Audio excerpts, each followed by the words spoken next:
Roupeau, après 11 mois, formateur, enfin, oseriez-vous dire? Oui, j'avais dit à la fin de ma mission d'information au début du mois de mars qu'il fallait désigner un formateur, qu'il fallait que l'on aille vers une vraie négociation, pas seulement institutionnelle, mais aussi socio-économique.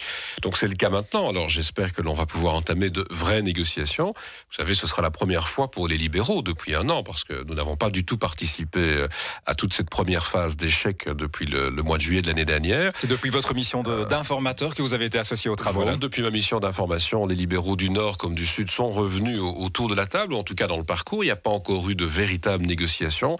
Alors j'espère qu'on ne recommettra pas les erreurs de l'année dernière, qu'on ne va pas exclure les uns et les autres, mais qu'on va tenter d'avancer.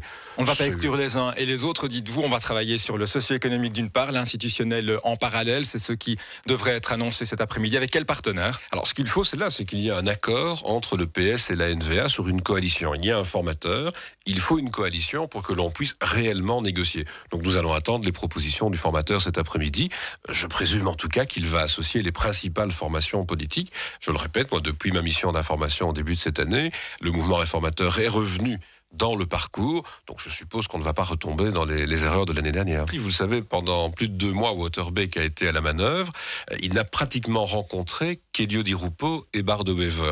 Et donc je suis un peu étonné, effectivement, de voir qu'après une aussi longue période de contact permanent entre les deux protagonistes, il y ait manifestement toujours pas de confiance entre eux. Mais ce que nous allons faire, en tout cas du côté du mouvement réformateur, c'est participer en essayant d'être le plus constructif possible. Mais moi je demande depuis un an, un doute de l'esprit, aussi du la réticence de l'NVA, vous la comprenez ou pas?